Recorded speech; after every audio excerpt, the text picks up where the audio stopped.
بسم اللہ الرحمن الرحیم۔ عزیزان ملت، میں مدارس، مراکز، مساجد اور دینی تنظیموں کے اراکین ذمہ داران سے یہ سوال کرنا چاہتا ہوں اور میں یہ وارننگ بھی دینا چاہتا ہوں کہ کل قیامت کے دن آپ سے یہ نہیں پوچھا جائے گا کہ مسجد میں اے سی، بہترین قالین، ماربل اور ضرورت سے زائد قمقمے لگائے تھے یا نہیں۔ ہاں، اگر امام صاحب کو اتنی کم تنخواہ دی کہ جس سے روز مرہ کی عام ضروریات زندگی بھی پوری نہ ہو سکیں تو یہ ان کی حق تلفی ہے، جن کا حساب یقیناً اللہ تعالیٰ کے ہاں دینا پڑے گا۔ مسجد و مدرسے کی آمدنی کے سب سے زیادہ مستحق امام و مؤذن اور اساتذہ ہیں۔ یہ جتنے اچھے اور خوشحال رہیں گے اتنا ہی اچھا مسجد اور مدرسے کا نظام چلے گا۔ صرف امام کی تنخواہ دے کر امام پر اذان کی ذمہ داری ڈالنا اور جھاڑو وغیرہ کے کام پر مامور کرنا یہ ان کی توہین ہے۔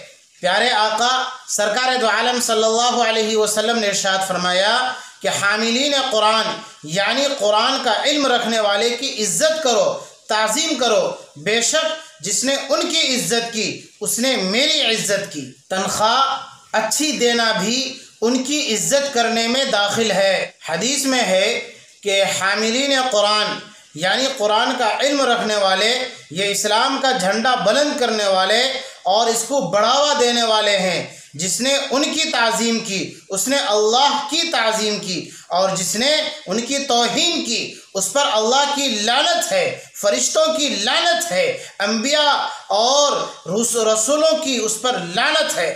تنخواہ کم ہونے اور ضروریات زندگی زیادہ ہونے کی وجہ سے امام کسی مالدار صاحب خیر حضرات سے سوال کرنے کی جرأت کر بیٹھتے ہیں، اور بعض دفعہ سوال پورا نہ ہونے کی صورت میں سخت ذلت اٹھانی پڑتی ہے۔ ایسے حالات میں ان کی تنخواہیں نہ بڑھا کر انہیں پریشانی میں ڈالنا یہ بھی ایک طرح سے ان کی توہین کرنا ہے۔ لہٰذا امام کی تنخواہیں ان کے خرچ کے مطابق موازنہ کر کے مہنگائی کے ساتھ بڑھاتے رہنا چاہیے۔ سال پورا ہونے کا انتظار یا تنخواہ بڑھانے کے معاملے میں تنگ دلی سے کام لینا یا دیگر نامناسب شرط و قید لگانا یہ صحیح نہیں ہے۔ عمومی ماحول یہ ہے کہ جس شخص کو ہم امامت، اذان، قرآن کریم کی تعلیم،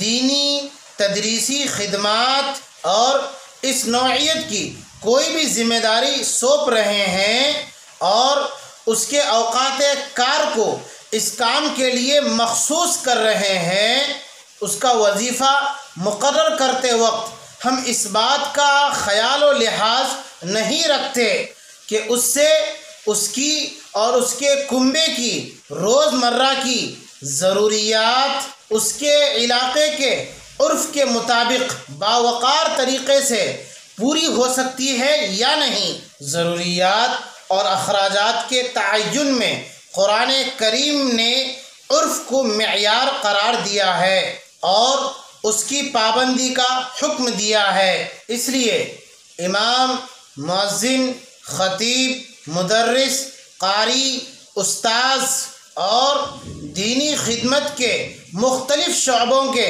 رجال کار کا وظیفہ اور دیگر سہولتیں مقرر کرنے کے وقت یہ بات بہرحال ملحوظ رکھنی ہوگی کہ وہ جس علاقے میں رہتے ہیں وہاں کے عمومی ماحول کے مطابق اس کے کنبے کی ضروریات زندگی اس وظیفے سے باعزت طریقے سے پوری ہو جائے، ورنہ یہ ناانصافی اور حق تلفی شمار ہوگی۔ یہ چند باتیں تھیں جس کو آپ کی خدمت میں پیش کرنا میں ضروری سمجھتا تھا۔ اللہ سے دعا ہے کہ اللہ تبارک و تعالی ہم تمام کو، امت کے مالدار حضرات کو اراکین اور ذمہ دار کو صحیح سمجھ عطا فرمائے، علماء کی قدر کرنے کی توفیق عطا فرمائے۔ والسلام علیکم ورحمۃ اللہ وبرکاتہ۔